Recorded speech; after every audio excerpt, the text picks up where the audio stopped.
السلام علیکم ورحمۃ اللہ وبرکاتہ۔ نحمدہ ونصلی علی رسول الکریم وبعد۔ اعوذ باللہ السمیع العلیم من الشیطان الرجیم من ہمزہ ونفخہ ونفثہ۔ وَلَقَدْ وَصَّيْنَا الَّذِينَ أُوتُوا الْكِتَابَ مِنْ قَبْلِكُمْ وَإِيَّاكُمْ أَنِ اتَّقُوا اللَّهَ۔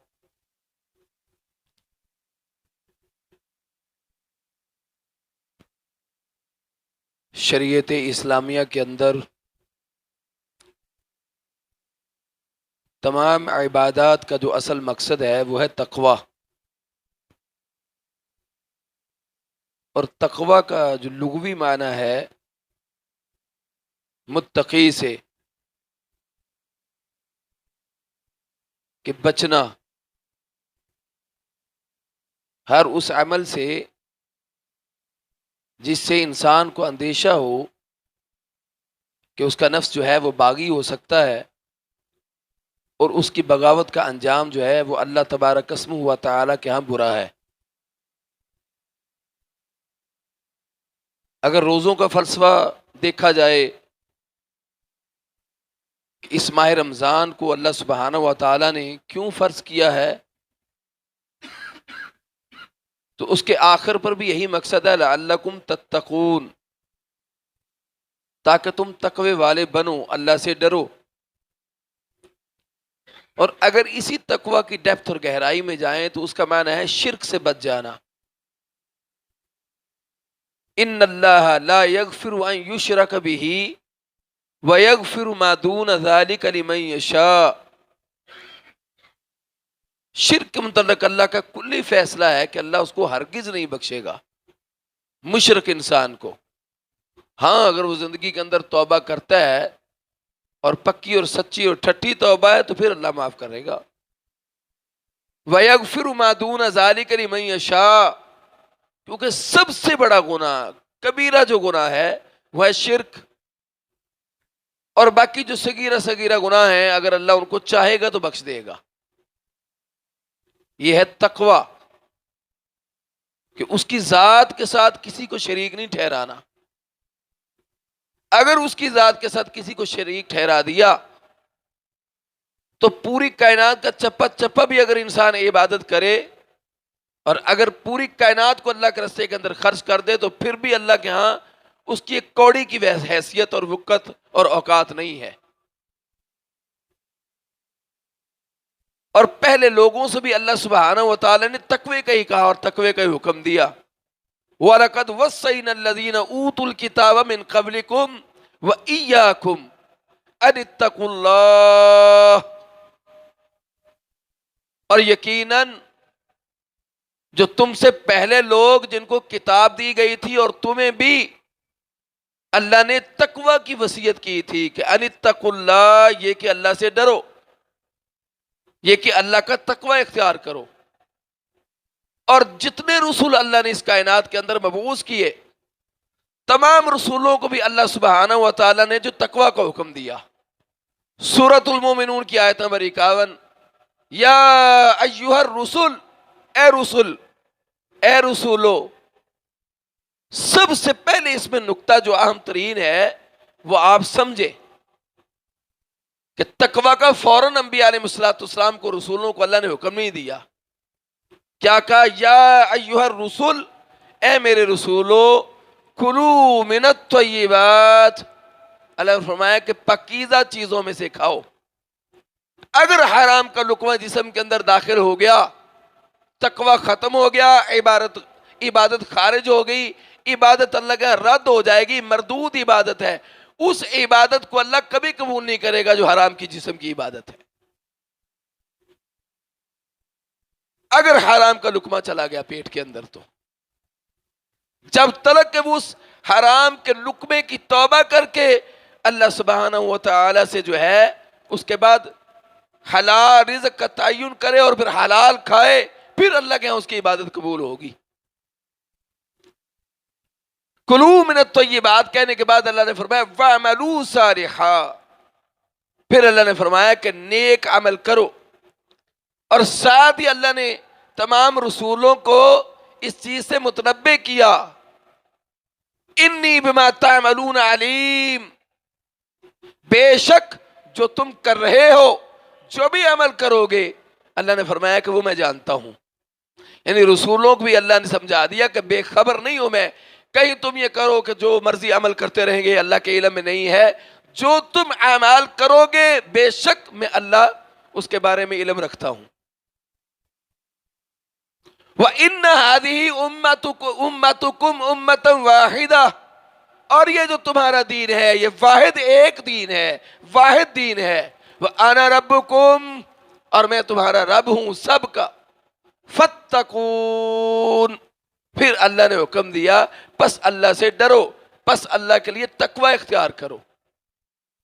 اگر تقوی موجود نہیں ہے،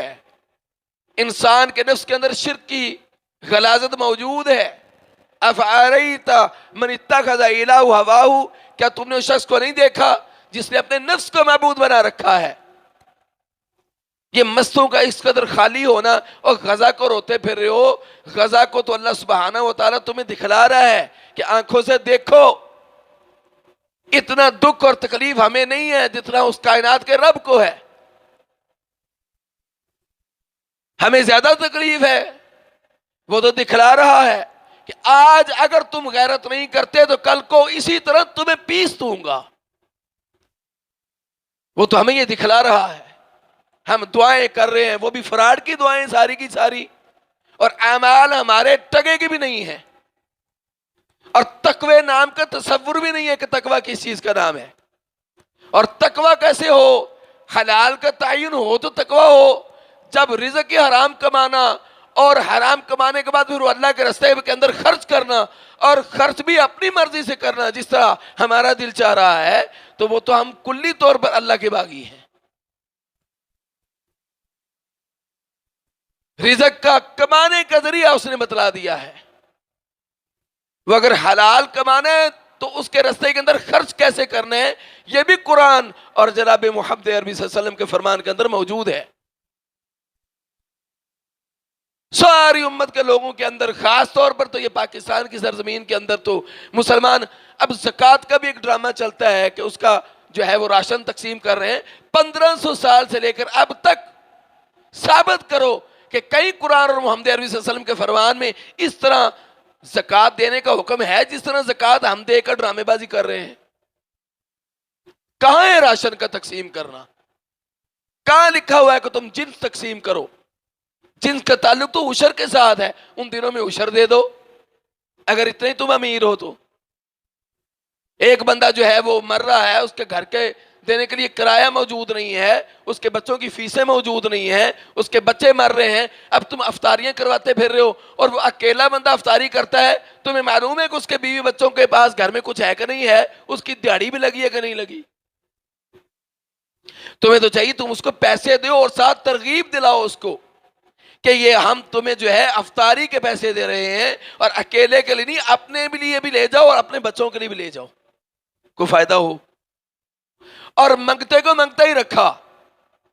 بجائے کہ اس کو کوئی ٹھیلا لگا کر دیں، کوئی اس کو ریڑھی لگا دیں، کوئی اس کو چھوٹا سا کھوکھا بنا دیں، کوئی اس کو کام کروا دیں تاکہ وہ خود کل کو صدقہ اور خیرات کرنے والا بن جائے، اس کا ہاتھ ایسے ہو ایسے نہ ہو۔ یہ ان تاجروں کی بے ایمانی اور دلالی ہے، اور یہ لفظ کہیں تو بڑا ان کو، بھئی سارے کے سارے ایک جیسے نہیں ہوتے، اور نہ میں کلی طور پر یہ فتویٰ دے رہا ہوتا ہوں، اور پنجابی کہتے ہیں کانے نو کان کھڑک دی، بھئی جو کانا نہیں ہے اس کو کیا تکلیف ہے، جو حق پر ہے اس کو تو کوئی مسئلہ ہی نہیں ہے، اور ہمیشہ اس بندے کو تکلیف ہوگی جس کے اندر اس عنصر کی بیماری میں مبتلا ہوگا اور یہ بیماری موجود ہوگی۔ تمہیں اختیار دیا اللہ نے کہ تم دولت تقسیم کرو گے جیسے تمہارا دل چاہے گا۔ اللہ تو اپنے رسولوں کو سب سے پہلے حکم یہی دے رہا ہے، کلوا من الطیبات، حلال چیزوں میں سے کھانا ہے، حرام چیزوں میں سے نہیں کھانا، اس کے بعد عمل کرنا ہے، اور وہ بھی نیک عمل، صالح عمل، اور ان اعمال کے کرنے کا اللہ کو علم ہے کہ تم کیا کر رہے ہو اس کائنات کے اندر۔ پھر اینڈ پر جا کر وہ تقوی کی بات کرتا ہے۔ اور اگر سورہ محمد صلی اللہ علیہ وآلہ وسلم کا مطالعہ کریں تو اس کی آیت نمبر 19 کو پڑھیں گھر میں جا کر، اللہ اپنے نبی کو کیا حکم دے رہا ہے؟ فَعْلَمْ أَنَّهُ لَا إِلَهَ إِلَّا اللَّهُ وَاسْتَغْفِرْ لِذَنبِكَ. توبہ کا، استغفار کا، معافی کا تعلق بھی کس چیز کے ساتھ ہے؟ کہ اس اللہ کو جان لینا کہ وہ اللہ ہے، اور اللہ اپنے نبی کو حکم دے رہا ہے بس اے پیغمبر جب علم ہو، آپ جان لیں، دسترس حاصل ہو جائے، آپ کی گرپ ہو جائے، آپ کو عبور ہو جائے، آپ کو اس چیز کا علم ہو جائے، انہو لا الہ الا اللہ، بے شک اس اللہ کے علاوہ کوئی اور الہ نہیں ہے مگر وہ اللہ ہے، پھر اس کے بعد مجھ سے بخشش طلب کرے اور مومنوں کے لیے بخشش طلب کرے. اس سے پہلے وہ انسان جو توبہ کر رہے وہ توبہ بھی بیکار ہے اللہ کے ہاں، کہ وہ اللہ کو جانتا ہی نہیں کہ اللہ کیا ہے، رحمان کیا ہے، وہ رب کیا ہے، اس کے اسماء و صفات کیا ہیں، اس سے معافی کا طریقہ کیا ہے. شریعت نے تمام اسلوب پر گفتگو کی ہے. ہم اندھے اور بدمعاش ہیں، ہم اپنی مرضی کا دین چاہتے ہیں، جس طرح دل چاہے گا ہم کریں گے، اور کسی کی بات کو ماننے کے لیے تیار نہیں ہے. اور عام عوام اب فتوے دیتی ہے. مفتی تو بےچارے مر گئے، مفتی تو فتویٰ دیتے ہی نہیں ہے. اور خالص مفتی تو 1000 دفعہ سوچنے کے بعد قلم سے کسی کا فتویٰ لکھتا ہے، کیونکہ اس کو معلوم ہے اس فتوے کا سارا بوجھ میرے ان 2 کندھوں پر ہے کہ قیامت والے دن مجھے اللہ کا جواب دینا ہے. لیکن ہماری انگلیاں سب کی طرف اٹھتی ہیں، ہم نے تو پنجے گاڑے ہوئے ہیں. یہ اللہ رسولوں کو حکم دینے کے بعد جناب محمد رسول اللہ صلی اللہ علیہ وسلم کو بھی حکم دیتا ہے، یا ایھا النبی اتق اللہ ولا تطع الکافرین والمنافقین ان اللہ کان علیما حکیما. اے نبی، میں اللہ سے ڈرو، تقوی اختیار کرو. ولا تطع الکافرین والمنافقین، اور کافروں اور منافقوں کی پیروی نہیں کرنی. ان اللہ کان علیما حکیما، بے شک اللہ سبحانہ و تعالی جو ہے وہ علم والا بھی ہے اور حکمت والا بھی ہے، دانا بھی ہے. اس کے بعد اللہ سبحانہ و تعالی جو ہے وہ ایمان والوں کو تقوی کا حکم دیتا ہے. یا ایھا الذین آمنوا اتقوا اللہ حق تقاتہ ولا تموتن الا وانتم مسلمون. اے ایمان والو، اللہ سے ڈرو اور اس طرح ڈرو جس طرح ڈرنے کا حق ہے. وَلَا تَمُوتُنَّ إِلَّا وَأَنْتُمْ مُسْلِمُونَ، اور نہ تم مرنا مگر مسلم ہو کر. مسلم کا معنی ہے فرما بردار ہو کر. یہ نہ ہو کہ نافرمانی میں تمہیں موت آ جائے. اور انما الاعمال بالخواتیم، اللہ کے نبی کا فرمان ہے جس طرح انسان مرے گا اسی حالت میں اللہ کے ہاں پیش کیا جائے گا. جس طرح انما الاعمال بالنیات ہے، اعمال کا دار و مدار نیتوں پر ہے. نیت میں اگر کوڑ ہے تو وہ بھی وہ جانتا ہے، اور نیت اگر خالص ہے پھر بھی وہ جانتا ہے. اس طرح جس حالت میں انسان مرے گا اسی حالت میں اللہ کے ہاں پیش کیا جائے گا. اس طرح اس نے انسانوں کو حکم دیا، یا ایھا الناس اعبدوا ربکم الذی خلقکم والذین من قبلکم لعلکم تتقون. اے انسانوں، اللہ سے ڈرو، اعبدوا، اور عبادت کرو، ربکم الذی، اس رب کی، خلقکم، جس نے تمہیں پیدا کیا، تخلیق کیا، اور تمہیں نہیں، والذین من قبلکم، تم سے پہلے والوں کو بھی اسی نے تخلیق کیا، لعلکم تتقون، تاکہ تم تقوی والے بن جاؤ. یا ایھا الذین آمنوا اتقوا اللہ وقولوا قولا سدیدا. اے ایمان والو، اللہ سے ڈرو، کھری بات کرو. یہ ہم جانتے ہیں کہ ہم کتنی کھری بات کرتے ہیں، اور میں یہ واضح طور پر کہتا ہوں کہ مولوی کھری بات کرے کیسے. مولوی کو بھی بے ایمان اور مولوی کو بھی حرامی ہم لوگوں نے بنایا ہے، وہ خود تو نہیں تھا ایسا. جیسے کل مولود یولد علی الفطرہ، ہر نو مولود بچہ فطرت اسلام پر پیدا ہوتا ہے. جناب محمد رسول اللہ صلی اللہ علیہ وسلم کا فرمان ہے، مگر اس کے ماں باپ اس کو یہودی، نصرانی، مجوسی، اس کو چور اور ڈاکو اور زانی اور شرابی اس کے ماں باپ بناتے ہیں، مجرم برابر کے. جیسے کہ اللہ کے نبی نے فرمایا کہ بچی یا بچہ بالغ ہو جائے اس کا نکاح کر دو، اور اگر ایسے میں وہ کوئی گناہ کرتے ہیں، اگر تم ان کا نکاح نہیں کرتے تو ماں باپ اس گناہ میں برابر کے شریک ہیں، مجرم ہیں. کیونکہ انہوں نے ان کو فیسلٹیز اور ان کو کھلم کھلا میدان دے دیا کہ جو مرضی کرو، اس لیے وہ مجرم ہیں برابر کے. یہ ہے تقوی. یہ بنیاد پختہ ہوگی تو پھر اللہ کے ہاں توبہ کی بات ہوگی کہ وہ توبہ قبول کرے گا. اور وہ تو کہتا ہے قل یا عبادی الذین اسرفوا علی انفسہم لا تقنطوا من رحمت اللہ، اور کہلوایا بھی اپنے نبی کی زبان سے، جناب محمد رسول اللہ صلی اللہ علیہ وسلم سے کہا ہے نبی کہہ دیجئے ان کو، اور کیا کہیے کہ اللہ تمہیں کہہ رہے یا عبادی الذین اسرفوا علی انفسہم، اے میرے بندو جنہوں نے اپنے نفسوں پر زیادتی کر لی، اپنی جانوں پر زیادتی کر لی، لا تقنطوا من رحمت اللہ، میں اللہ کی رحمت سے نا امید نہ ہوں، ان اللہ یغفر الذنوب جمیعا، بے شک اللہ تمہارے سارے کے سارے گناہوں کو بخش دے گا، مگر اس سے پہلے اس اللہ کو اللہ جاننا ضروری ہے، اور توبہ کی بھی پھر شرائط ہیں، یہ نہیں کہ توبہ بھی اپنی مرضی کے ساتھ کی جائے گی، اور آسان ترین ہے دین، جس کو ہم نے مشکل بنا دیا اپنے ذہن کے اور اپنے دلوں کے سینیریو سے، جس طرح ہمارا دل چاہتا ہے ہم اس طرح کرتے ہیں، اور ہم یہ سمجھتے ہیں کہ ہم کامیاب ہیں، اور وہ بھی معاذ اللہ احسان ہوتا ہے، اللہ کے راستے کے اندر خرچ کرنا بھی احسان سمجھتے ہیں، مستوں کے اندر تعاون کرنا بھی احسان سمجھتے ہیں، مدارس کے اندر مال دینا بھی احسان سمجھتے ہیں، کسی غریب کو زکوٰۃ صدقہ اور خیرات دے کر بھی احسان کرتے ہیں، یہ ظلم ہے، یہ جو مسلمانوں کے اندر اب یہ جو حرکتیں آ گئیں اور یہ جو شاعر دین بنائے پھرتے ہیں جو قطعاً اسلام اور شریعت اسلامیہ کے مطابق نہیں ہے، انہ هو الغفور الرحیم، بے شک وہ بہت ہی زیادہ بخشنے والا اور بہت ہی رحم کرنے والا ہے، یہ ہے توبہ،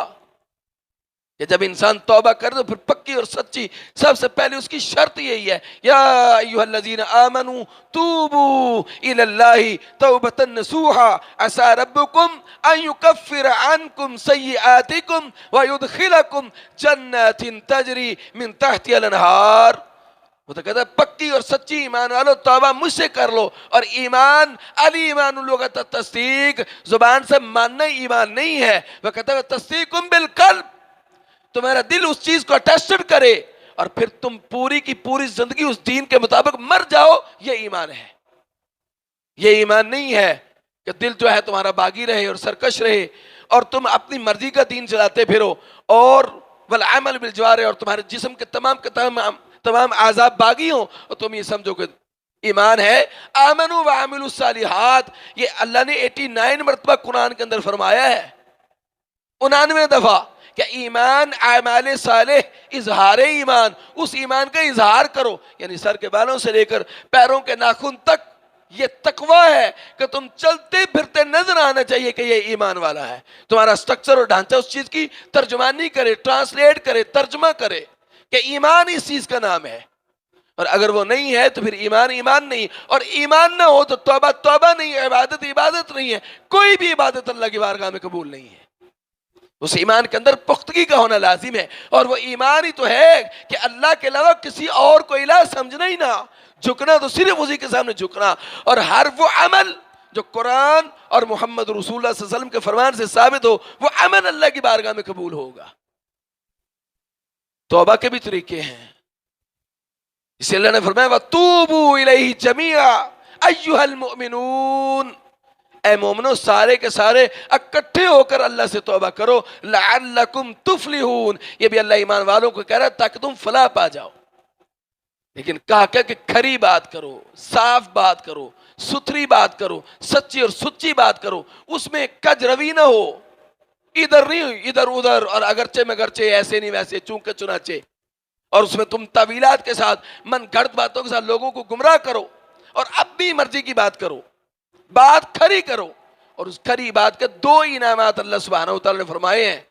یصلح لکم اعمالکم، اور دونوں کا تعلق پوری زندگی سے ہے، اور ہیں ہی وہ 2 باتیں، اس کے علاوہ تو انسان کچھ اور چاہتا ہی نہیں ہے،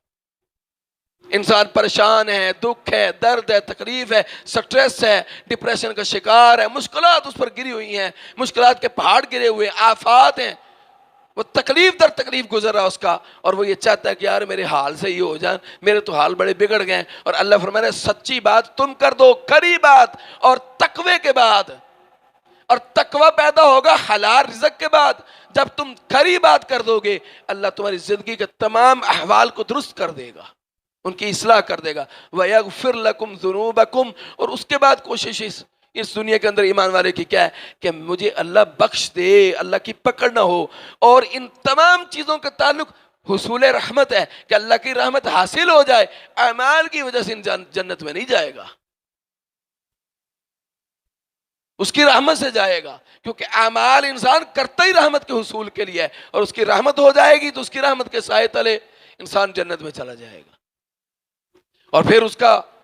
سب سے بڑا مدعا یہ ہوتا ہے کہ مجھے بخش دیا جائے، اور اللہ کہتا ہے کہ تمہارے حال سنوارنے کے بعد وَيَغْفِرْ لَكُمْ ذُنُوبَكُمْ، اللہ تمہارے جو ہے گناہوں کو بخش دے گا۔ وَمَن يُطِعِ اللَّهَ وَرَسُولَهُ فَقَدْ فَازَ فَوْزًا عَظِيمًا، تو یاد رکھو اللہ اور اس کے رسول کی فرما برداری ہی بہت بڑی کامیابی ہے۔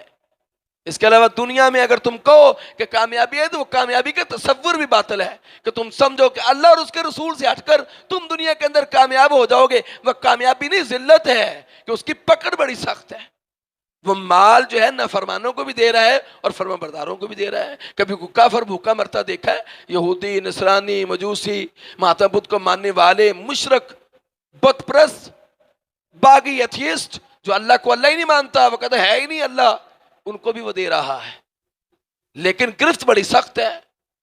اب چوہے کو پکڑنے کے لیے ہم جو ہے گھر میں کڑکی لگاتے ہیں، اس کے لیے بہت سارے جو ہے نا وہ پلاننگ کرتے ہیں، اور سب سے اچھی روٹی اس کے لیے لگائی جاتی ہے، اور اس کے ساتھ بھی دیسی گھی اور کوئی اچھا پھل، صاف ٹکڑا اتار کر اس کو بلانے کے لیے۔ یہ اللہ سبحانہ و تعالیٰ جو رزق دے رہا ہے اس کی گرفت اس سے بھی زیادہ سخت ہے، اور جب وہ کڑکی میں آ جاتا ہے پھر وہ چیخ و پکار کرتا ہے مگر اس کی جان نہیں چھوڑتی، ہم مار کر اس کو باہر پھینکتے ہیں اور وہ بھی بلی کھا جاتی ہے۔ اور ایک وہ طوطا ہے جس کو پنجرے میں بند تو کر رکھا ہے لیکن اس کو چوری دی جاتی ہے، اس کے لوازمات کو پورا کیا جاتا ہے، اس کے ساتھ لاڈیاں کی جاتی ہیں، اس کے ساتھ گفتگو کی جاتی ہے، آتے جاتے اس کے ساتھ اشارے ہوتے ہیں، پھر اللہ اپنے مخصوص بندوں کے ساتھ یہ تمام وہ ان کے ساتھ لاڈ کرے گا، اور جو انعامات ان کو عطا کرے گا وہ کائنات میں کسی اور کے لیے انعامات ہے ہی نہیں۔ یہ دونوں ترک اس نے بنا رکھے ہیں، دونوں رستے ہیں۔ ہماری بات قسمتی ہے کہ ہمیں جس طرح توبہ کرنی چاہیے وہ توبہ بھی اس معیار کی توبہ نہیں ہے۔ ہم تو توبہ کو کھلواڑ بنا رکھا ہے، اور کھلواڑ اس لیے کہ لا الہ الا اللہ کو لا الہ الا اللہ جانا ہی نہیں ہے، اور اصل مقصد ہی عقیدے کا ہے۔ جناب محمد رسول اللہ صلی اللہ علیہ وسلم سے مشرکین مکہ، عرب میں کسی کی لڑائی نہیں تھی محمد رسول اللہ صلی اللہ علیہ وسلم کی ذات کے ساتھ، کیونکہ بیہیویئر از دا مرر، انسان کا رویہ اس کا آئینہ ہے۔ اخلاق جناب محمد رسول اللہ صلی اللہ علیہ وسلم جیسا قیامت تک کسی کا ہو ہی نہیں سکتا۔ پورا عرب محمد صلی اللہ علیہ وسلم کے اخلاق کو سلام کرتا تھا، صادق اور امین کہتا تھا، اس سے زیادہ سچا وہ کہتے تھے روح زمین پر کوئی ماں نے ابھی تک پیدا نہیں کیا، اور اس سے زیادہ ایماندار بھی کوئی نہیں ہے۔ یہود و نصارہ آ کر اپنی امانتیں محمد رسول اللہ کے پاس رکھواتے تھے، ان کو معلوم تھا محمد صلی اللہ علیہ وسلم جو ہے دنیا سے مر تو سکتا ہے لیکن محمد صلی اللہ علیہ وسلم کی ذات کسی کے ساتھ خیانت نہیں کر سکتی، 100% چیز اسی طرح واپس مل جائے گی جس طرح ہم اس محمد کے پاس رکھوائیں گے صلی اللہ علیہ وسلم۔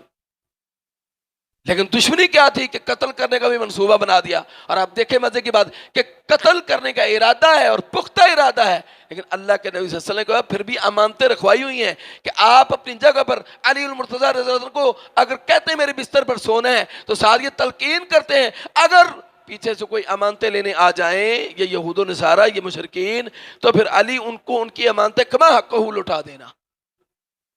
لیکن جھگڑا ہی لا الہ الا اللہ کا ہے کہ وہ کہتے ہیں لا الہ الا اللہ نہ کہو، اور آج بھی جھگڑا یہی ہے، جو لا الہ الا اللہ کہے گا اور کہے گا باقی سارے معبودان باطلہ کو رد کرے گا اور وہ اس طاغوت کا رد کرے گا، وہ مجرم ہے، اس لیے کہ وہ پکی اور سچی توبہ کرنے والا ہے۔ اور صحابہ کی توبہ ہوتی وہی تھی جو تعزیرات اللہ نے مقرر کر دی قرآن کے اندر، التائبون العابدون الحامدون السائحون الراکعون الساجدون الآمرون بالمعروف والناہون عن المنکر والحافظون لحدود اللہ وبشر المؤمنین۔ پھر ان ایمان والوں کے لیے خوشخبری ہے، مگر سب سے پہلے توبہ کرنے والے، جس طرح توبہ کرنے کا حق ہے، پکی اور سچی توبہ، اور اس کے بعد اس کی عبادت کرتے ہیں جس طرح عبادت کرنی چاہیے، پھر اس کی حمد و ثنا بیان کرتے ہیں، پھر اس کی حمد و ثنا کو بیان کرنے کے بعد اس کے راستے کے اندر نکلتے ہیں، جہاں بھی ضرورت اس کے دین کی پڑ جائے، آواز آ جائے، پھر سب کچھ دنیا مافیا کو چھوڑ کر اس کے لیے نکلتے ہیں۔ یہ ہے لن تنالوا البر حتی تنفقوا مما تحبون، وہ تو رد کرتا ہے قرآن کے اندر، وہ کہتا ہے لن تنالوا البر، ہرگز نیکی نہیں ہے۔ پھر نیکی کیا ہے اللہ؟ وہ کہتا ہے تنفقوا، پھر خرچ کرو، حتی، یہاں تک کہ تم خرچ کرو، مما تحبون، جو تمہیں سب سے زیادہ محبوب ترین شے ہے وہ اللہ کے راستے کے اندر تم خرچ کر دو۔ اور ابھی اس عید الفطر کے بعد عید الاضحیٰ آئے گی، اور قیامت تک کے لیے جس ابراہیم علیہ السلام کی سنت کو اللہ نے جاری کر دیا، وہ جو ہم بکرے، چھترے، اونٹ اور قربانیاں کرتے ہیں، وہ قربانیاں ان کی قربانیاں نہیں ہیں، وہ تو قربانی بیٹے کی قربانی تھی، اور وہ اللہ نے مانگا تھا 80 سال کی عمر میں دینے کے بعد 93 سال کی عمر میں کہا اس کو ذبح کرو میرے راستے کے اندر۔ اور اللہ نے یہ دیکھا، میں دیکھوں ابراہیم میں رب سے محبت کرتا ہے یا اس بیٹے سے محبت کرتا ہے جو میں نے اس کو عطا کیا ہے۔ پھر ابراہیم علیہ السلام نے اس کو ثابت کیا، اس لیے تو ابراہیم علیہ السلام کی اتبع ملت ابراہیم حنیفہ، ہمارے آخر الزمان پیغمبر جناب محمد رسول اللہ صلی اللہ علیہ وسلم کو بھی اللہ نے حکم دیا کہ اتباع کرو ملت ابراہیم کی، کنسنٹریشن جو یکسو تھا، اللہ کے علاوہ اس کے لیے کوئی اور نہیں تھا، پوری دنیا کو اس نے رد کر دیا، خاندان کو، ماں باپ کو، رشتہ داروں کو، سب سے برات کا اعلان کر لیا۔ تب تک ابراہیم تم سے برات کا اعلان کرتا ہے جب تک تم اس کو لا الہ الا اللہ نہیں مان لیتے۔ اور آج تو ہماری ناراضگی کبھی کسی کے ساتھ ایسے ہوئی ہی نہیں، ہم تو پیسے سے ناراض ہوتے ہیں، ماں باپ پیسے سے، بہن بھائی پیسے سے، رشتہ داری پیسے سے، دوستی اور یاری پیسے سے، محبت پیسے سے، مفاد کے لیے سب تعلقات قائم ہیں۔ کبھی کسی بے نمازی سے گھر والوں نے سلام دعا چھوڑی ہے؟ بے ایمان اور سود خور سے کبھی جو ہے نا سلام دعا چھوڑی ہے؟ رشوت خور اور دلال سے کبھی سلام دعا چھوڑی ہے؟ جب تک تم توبہ نہیں کرتے تب تک ہم تم سے پانی کا ایک گھونٹ نہیں پئیں گے، اور تمہارے ساتھ ہماری قطع تلقی ہے، ان کے ساتھ ہماری محبتیں ہیں، ہم ان کے ساتھ بیٹھ کر گل چھڑے اڑاتے ہیں، ان کے ساتھ بیٹھ کر کھاتے ہیں، جس کی وجہ سے ہماری بھی عبادتیں نہ رہیں، کیونکہ حرام کرنے والا چلے جائے تو انقباض ہے۔ یہ ایسے نہیں اللہ نے بات فرما دی، اور وہ بھی رسول کے لیے، سب سے پہلے رسولوں کو حکم دیا اس چیز کا، کلوا من الطیبات، کیونکہ ایک انسان 5 وقتہ پکا نمازی ہے، پکا نمازی ہونے کے ساتھ ساتھ وہ رات کو پھر جب عشاء کی نماز کے بعد سوتا ہے تہجد بھی پڑھتا ہے اور فجر بھی باجماعت ادا کرتا ہے۔ ایک رات عشاء کے بعد جب وہ سویا تو اس کی تہجد بھی رہ گئی، اس کی فجر بھی رہ گئی۔ 2 چیزوں میں ایک بات ضرور ہوئی ہے، یا اس رات کسی مجلس میں بیٹھ گیا کچھ دیر کے لیے جو مجلس گندی اور غلط تھی، یا کسی جگہ سے حرام کا نوالا کھا بیٹھا ہے۔ اتنا عبادات پر اثر پڑتا ہے کہ عبادت تو عبادت رہتی نہیں، حرام جسم کی عبادت اللہ کیسے قبول کر لے گا؟ وہ تو قبول کرتا ہی نہیں ہے۔ اور یہ میں نہیں کہہ رہا، یہ بھی صحیح مسلم کے اندر جناب محمد رسول اللہ صلی اللہ علیہ وسلم کا فرمان ہے، اشعث اغبرا، کہ بندہ جو احرام باندھا ہوا ہے حرم کے اندر پہنچ گیا، دور دراز سفر کر کے چلا گیا، اس کا احرام بھی میلا کچیلا ہو گیا، پسینے سے شرابور ہے، سمیل آ رہی ہے، یمد یدیہ الی السماء، آسمانوں کی طرف ہاتھ اٹھا کر زور و قطار ہو رہا ہے، آہو بکا کر رہا ہے، آہوزاری کر رہا ہے، گڑ گڑا رہا ہے، اور اس اللہ سبحانہ و تعالیٰ سے باتیں کر رہا ہے۔ لیکن اللہ سبحانہ و تعالیٰ کی طرف سے عرش سے جواب آتا ہے، خود اللہ جواب دیتا ہے، مطعم حرام ملبس حرام ومشرب حرام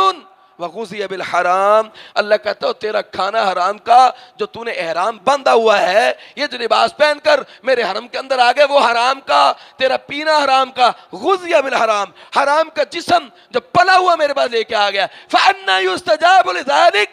اللہ کہتا ہے تیری کوئی دعا، کوئی التجا، کوئی عبادت قبول نہیں ہے۔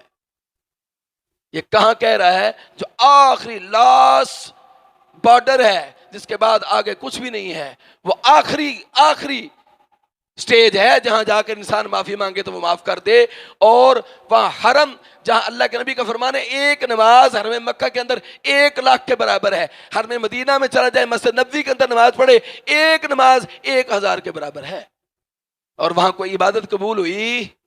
اس لیے کہ حرام کے پیسے سے چلا گیا۔ یہاں کیسے قبول ہو جائے گی اگر وہ اپنے گھر میں بلا کر نہیں قبول کرتا؟ لوگ کہتے ہیں جی دیکھو جی کتنا خوش قسمت ہے جی، اس کو اللہ بلا رہا ہے۔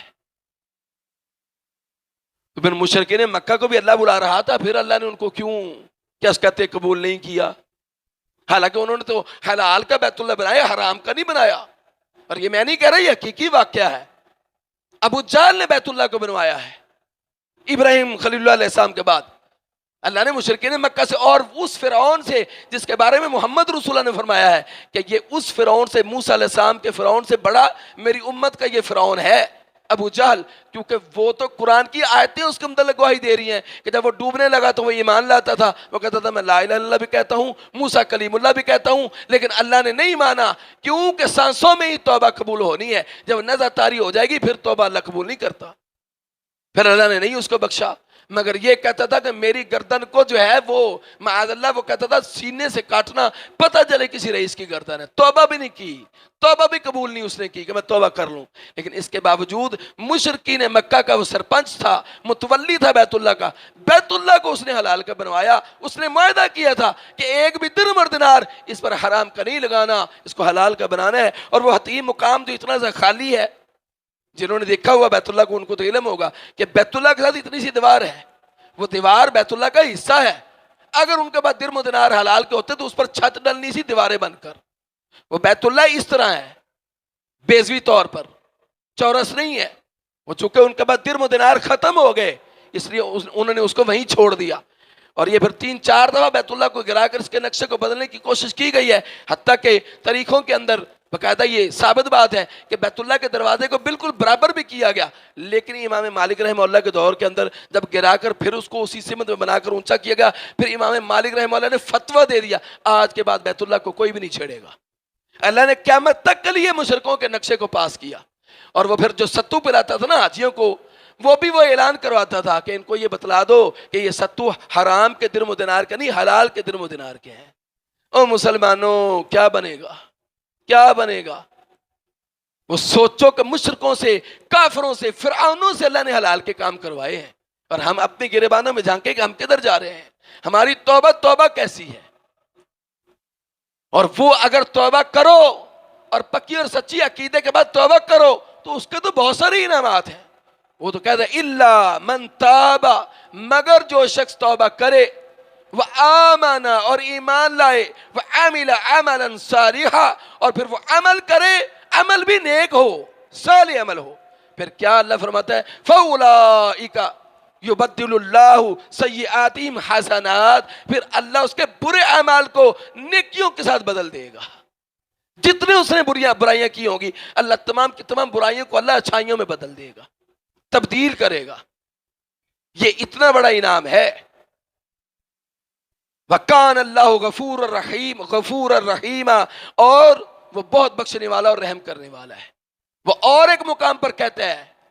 یہ سورہ فرقان کی آیت نمبر 70 ہے، سورہ مریم کی آیت نمبر 60 میں کہتا ہے اِلَّا مَن تَابَ، مگر جو شخص توبہ کرے، وَعَمِلَ صَالِحًا اور وَآمَنَ وَعَمِلَ صَالِحًا اور ایمان لائے، ایمان لانے کے بعد نیک عمل کرے، فَأُولَئِكَ يَدْخُلُونَ الْجَنَّةَ، بس یہی وہ لوگ ہیں جن کو وہ جنت میں داخل کرے گا۔ اور پھر کیا اللہ فرما رہا ہے وَلَا يُظْلَمُونَ شَيْئًا، اور اللہ ان کے ساتھ کسی شے کا کچھ بھی ظلم نہیں کیے جائیں گے۔ وہ یہ کتنا بڑا انعام ہے، یہ ہے اصل توبہ۔ اور جناب محمد رسول اللہ صلی اللہ علیہ وسلم کا فرمان ہے کہ وہ شخص التائب، توبہ کرے کس سے؟ من الذنب، کسی ایک گناہ سے،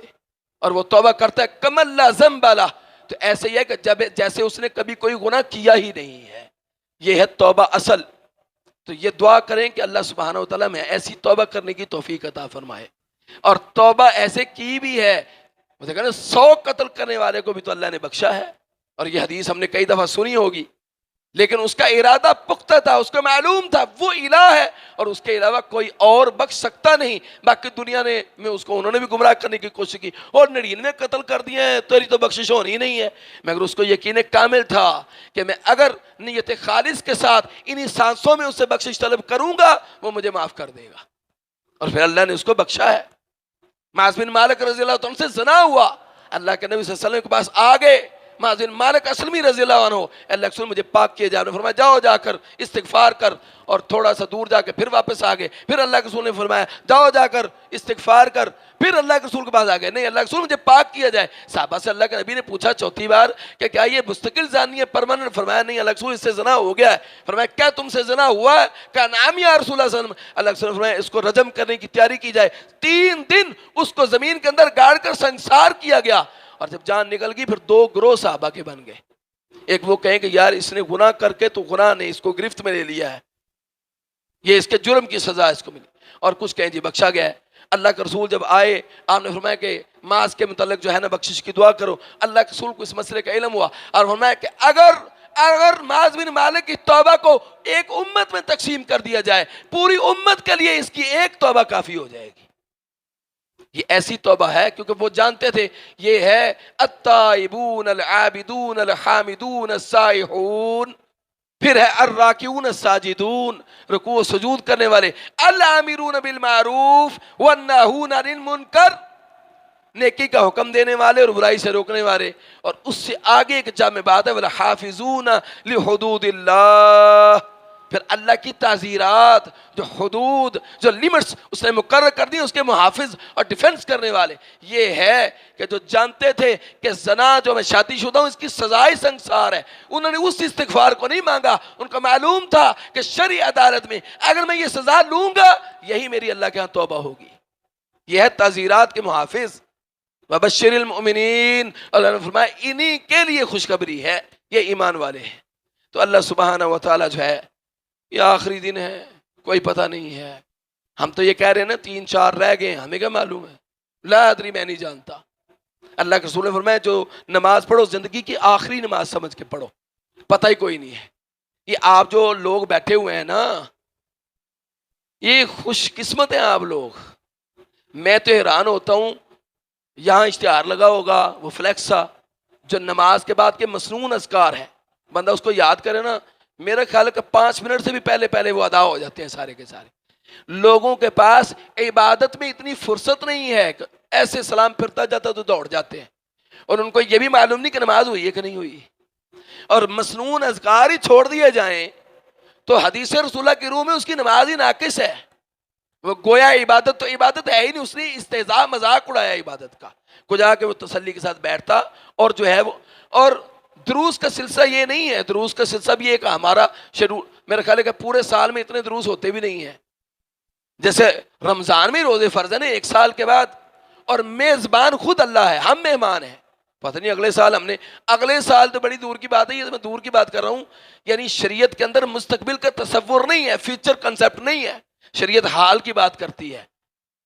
شریعت کہتی ہے حال کیسا ہے. آپ نے فرمایا ایک نماز جو پڑھ رہے ہو اس کو زندگی کی آخری نماز سمجھ کے پڑھو, اگلی نماز کا پتہ ہی کوئی نہیں ہے کہ وہ ہوگی کہ نہیں ہوگی. ہمیں تو اگلے روزے کا بھی نہیں پتا ہے, ہمیں تو یہ بھی نہیں معلوم کہ 29ویں چھوڑ کر یہ 27واں روزہ بھی مکمل ابھی کے میرے لفظ مکمل ہوں گے کہ نہیں ہوں گے. توبہ تو یہ ہے کہ میں ابھی توبہ کر لوں, توبہ تو یہ ہے کہ میں اس سے ابھی بخشش طلب کر لوں, اور میں اس سے دعا کروں کہ وہ مجھے رزق حلال عطا کرے, پھر اس کو تقسیم کرنے کی بھی اللہ توفیق عطا کرے. مگر توفیق وہ دے جو میں خود اپنے لیے پسند کرتا ہوں, وہ میں اللہ کے لیے رستے میں دوں, کیونکہ وہ اسی کو نیکی کہتا ہے کہ لن تنالوا البر حتی تنفقوا مما تحبون. وہ محبوب ترین چیز مانگتا ہے, وہ یہ نہیں مانگتا تھکڑ چیزیں میرے رستے کے اندر دے دو اور یہ تم سمجھو کہ اللہ کے رستے کے اندر میں زکوٰۃ خیرات کروں میں بخشا جانا. لوگوں کی تصورات ہے. میں ان تاجروں پہ حیران ہوں. التاجر صدوق الامیر, سچا اور ایماندار تاجر, اور تاجر جھوٹا ہے اور بے ایمان ہے. اور میں یہ نہیں کہہ رہا جائیں آپ ریسرچ کریں, اور علم ہے کیونکہ بندوں کو پتہ ہے 99% تاجر جھوٹے اور بے ایمان ہے. اب وہ جو مال اللہ کے رستے کے اندر دے رہے ہیں حرام کا مال, آپ بتلائیں کہ وہ قبول ہوگا؟ وہ تو ظلم ہے. سود کے پیسے کی زکوٰۃ انسان دے دے وہ قبول ہوگی؟ اس سے بہتر ہے جو شریعت نے اجازت دی, حرام گوشت کھا لے انسان, کتے کا گوشت کھا لے, سور کا گوشت کھا لے, وہ سود سے بہتر ہے, سود اس سے بدتر ہے. جس کے بارے میں اقبال کے بھی شعر ہیں کہ اس گندم کے خوشوں کو ہی جلا دینا چاہیے. جس سے میسر ہی نہیں ہے, مزدور کو دہکا میسر نہیں ہے, اس گندم کا کیا کرنا ہے, وہ تو رزق جلا دینا چاہیے. اور اے طائر لاغوتی, اس رزق سے موت اچھی جس رزق سے آتی ہو پرواز میں کوتاہی. اصل تو یہ مطلب ہے کہ جس میں عبادت ہی انسان کی عبادت نہ رہے, اس رزق کو کیا کرنا, اس رزق سے تو موت اچھی ہے, وہ تو رزق ہی حرام کا ہے. تو یہ دعا کیا کرے کہ اللہ تعالیٰ ہمیں حلال رزق کمانے کی توفیق عطا فرمائے. اور ان مساجد میں, مدارس میں, ان بیواؤں کو, یتیماں کو, جتنے بھی لوگوں کے ساتھ ہم تعاون کرتے ہیں, لیکن حلال کے رزق کا تعاون کریں, حرام کے رزق کا تعاون نہ کریں, دوسرے بندے کو خراب نہ کریں. میں واللہ افسوس سے بات یہ کہتا ہوں, ہمیں خراب عوام نے کر دیا ہے حرام کا مال کھلا کر. اور جب میں حرام جو کھا لوں تو میں حرام کی بات ہی کروں گا، حلال کی بات کیسے نکل سکتی ہے؟ وہ تو بات ہی حلال کی نہیں ہوتی۔ جسم حرام کا جب بیت اللہ میں قبول نہیں ہو رہا، یہاں اس جسم سے حرام کی بات کے علاوہ حلال کی بات کیسے نکلوا سکتے ہیں آپ؟ اس کو آپ نے حرامی بنا دیا۔ وہ پاک جسم تھا،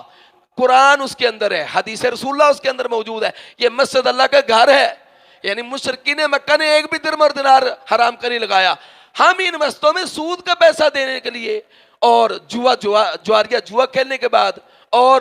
بے ایمانی کا کوئی رستہ نہیں ہم چھوڑ دیں، ناپ تول میں کمی کرنے کے بعد، ملاوٹ کا سودا بیچنے کے بعد، جھوٹی قسمیں کھا کر سودا بیچنے کے بعد، مدارس کے اندر جا کر اور مسجدوں کے اندر جا کر تعاون اور مولانا کی مٹھی میں تھماتے ہیں۔ میں تو یہ دعا کرتا ہوں ان مولویوں کو بھی اللہ ہدایت دے دے کہ جب کوئی دعوت دے تو اس سے پوچھیں بھائی یہ پیسے کس چیز کے مجھے دے رہے ہو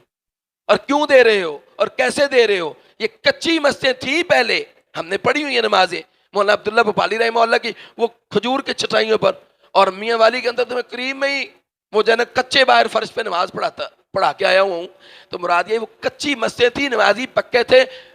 مسجدیں پکی ہیں، نمازی کچے ہیں، اور کچے نہیں منافق ہیں، اس لیے کو ایک دوسرے کی بات ادھر ادھر پھیلاتے رہتے ہیں۔ کیوں؟ وہ کلو من الطیبات میں پاک رزق نہیں کھاتے ہم، اور پاک رزق نہیں کھائیں گے تقوی پیدا نہیں ہو سکتا۔ لا الہ الا اللہ کو لا الہ الا اللہ بندہ کیسے جانے گا؟ اس کو کیا معلوم ہے لا الہ الا اللہ کیا ہے؟ جس کے جسم کے اندر حرام، وہ تو سبحان ہے، اور سبحان کا لغوی معنی جو پاک ہے خود اپنی ذات سے، اور ہمیں تو وہ پاک کرے گا اگر ہم پاک ہونا چاہیں گے۔ تو جتنی مرضی باتیں کر لیں، دی اینڈ اس کا خلاصہ یہ ہے کہ پوری عبادات کا تعلق تقوی ہے، شرک سے بچ جانا، اس کے بعد ساری عبادات کا تعلق ہے۔ آپ توبہ کریں، استغفار کریں، روئیں، گڑ گڑائیں، اور پھر وہ پکی اور سچی توبہ ہو، اور الندم توبہ، اللہ کے سورہ فرمائے ندامت یعنی شرمندگی، انسان اس قدر شرمسار ہے وہ گردن ہی نہیں اٹھا سکتا، یہی توبہ ہے، یہی تو توبہ ہے کہ وہ ندامت، اس کو شرمندگی ہوئی کہ یہ میں کیا کر بیٹھا ہوں، یہ میں کیا ظلم کر بیٹھا ہوں۔ اور رزق کا تعلق تو اس نے اپنے ذمہ لیا ہوا ہے، میں کسی کے گھر مہمان، میری افطاری کسی نے رکھ لی ہے، اس کی پریشانی تو مجھے نہیں ہے، وہ کیا کھلائے گا، اس کو ٹینشن لگی ہوگی، فکر ہوگی یار میں نے ان کی خدمت کرنی ہے، کھلانا ہے پلانا ہے۔ اور رزق کی فکر تو اللہ کو ہے، کیونکہ وہ کہتا ہے رزق تو میرے ہاتھ میں ہے، تو وہ دے گا، مجھے اس کے متعلق ذلیل ہونے کی کیا ضرورت ہے کہ میں حرام اور حلال کی تخصیص کے بغیر دوڑتا پھروں اور اتنے پاگلوں کی طرح دوڑوں، اور مڑ کے ساری زندگی دولت بنانے کے بعد یہ بھی معلوم نہیں کہ 6 فٹ کی جگہ بھی ملنی کہ نہیں ملنی، اور وہ ملتی ہی 6 فٹ ہے، اور وہ دعا کریں کہ وہ 6 فٹ کی جگہ بھی ایمان کی مل جائے، کیونکہ اللہ کے رسول کی حدیث ہے من احییتہ منا فاحی علی الاسلام، اللہ تو ہم کو زندہ رکھ تو اسلام پر زندہ رکھ، ومن توفیتہ منا فتوفى علی الایمان، اللہ تو موت عطا فرما تو ایمان کی موت عطا فرما۔ ہم تیرے بندے ہیں اللہ، ہیں گندے ہیں مگر تیرے بندے ہیں، تیرے علاوہ کہاں جائیں گے؟ تو نہیں تو پاک اور صاف کرنا ہے، اور تجھ سے ہم پاکی چاہتے ہیں کہ تو ہمیں پاک کر دے کلی طور پر، اور تاکہ ہم تیرا امتحان نہیں دے سکتے۔ کیوں جی دے سکتے ہیں؟ اس کے ایک بھی سوال کا جواب، معتکف کیا ہوتا ہے؟ اعتکاف کس چیز کا نام ہے؟ کسی چودھری سے بندہ کچھ مانگنے چلا جائے نا، چودھری کہہ رہے چل دوڑ جا، او من سماجت، چودھری کے پاس سفارشیں ڈلواتا ہے، جب وہ ہار جائے نا پھر کوئی لوگ انہوں کہتے ہیں انہوں نے بوئے کے کپڑا پالا ہے، اور کہ چودھری تب تک میں نے تیری چوکھٹ نہیں چھوڑنی جب تک تو میری بات کو نہیں مانتا۔ پھر سارے لوگ اس کو کہتے ہیں یہ ہے کہ پورا مہینہ محنت کرنے کے بعد 20 دن گزر جائیں، اور 20 دنوں کے بعد جب بندہ معتکف ہو کر بیٹھ جاتا ہے تو معتکف ہونے کا مطلب یہ ہے کہ انسان اس کے سامنے کپڑا ڈال کر بیٹھ جاتا ہے، اے اللہ 20 دن تو مجھے پتہ نہیں میں نے کیا کیا ہے، اب تو میں تیرے سامنے آ کے لیٹ گیا ہوں کہ میں مجرم ہوں، اللہ تو مجھے پاک کر دے اور مجھے بخش دے۔ اور اگر اعتکاف کا مقصد یہ نہیں ہے تو پھر اعتکاف نہیں ہے، مذاق ہے۔ اعتکاف باتوں کا نام نہیں ہے، اعتکاف تو اس کے سامنے رونے کا گڑ گڑانے کا نام ہے، اس کے سامنے آپ اکیلے یکے تنہا ہو کر سجدے پر پڑ جائیں، روئیں، گڑ گڑائیں، آنسو آپ کا گر جائے، اور وہ بھی خلوت میں، علیحدگی میں، جب کوئی دنیا میں نہیں دیکھ رہا ہوتا۔ اللہ کے رسول فرمائے اگر حقیقت میں اس کے ڈر کے ساتھ ایک آنسو بہ کر اس کے رخسار پر آ جائے، پورے جہنم کی آگ اس پر حرام ہو جائے گی، اتنی اس آنسو کی قیمت ہے، مگر وہ آنسو قیمتی ہے، اور اس کو قیمتی موتی بنانے کے لیے اس کی توحید کو جاننا ضروری ہے۔ وہ واحد ہے، یکتا ہے، تنہا ہے، اکیلا ہے، وحدہ لا شریک ہے،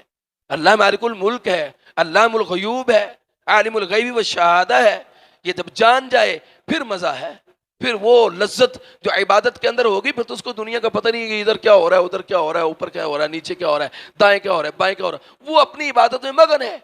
اور جس کا ادھر ادھر دھیان رہے اور وہ کسی کو ایسے ڈانٹ دے، تین نہیں پتہ لگتا، اب نماز پڑھے شور کرے، ان کی پتہ ہے، تو اپنی عبادت کر، اتنا مگن ہو جائے کہ تجھے پتہ ہی نہ کہ دنیا میرے پاس ہے کہ نہیں ہے۔ عبادت تو اس چیز کا نام ہے، خشوع و خضوع جس کو کہا گیا۔ اور اللہ سبحانہ و تعالی ہمیں ایسی عبادات ہمارے نصیبے میں لکھ دے۔ اللہ آخری سانس ہے تو آخری سانس میں لکھ دے، اور توبہ ایسی لکھ دے کہ توبہ کریں اور تو پھر اپنے فرشتوں کو حکم دے فدخل الجنہ، کوئی حساب نہ ہو اور تو کہے جنت میں داخل کر دے۔ یہ اصل توبہ ہے، اصل توبہ جس توبہ کے متعلق وہ دعوت دے رہا ہے کہ یہ توبہ کرو، اور اگر تم توبہ ایسی کرو گے تو یہ توبہ اللہ کے یہاں قبول ہو جائے گی انشاءاللہ۔ وما علینا الا البلاغ المبین، سبحان ربک رب العزت عما یصفون وسلام علی المرسلین والحمد للہ رب العالمین۔ سبحانک اللہم وبحمدک اشہد ان لا الہ الا انت استغفرک واتوب الیک۔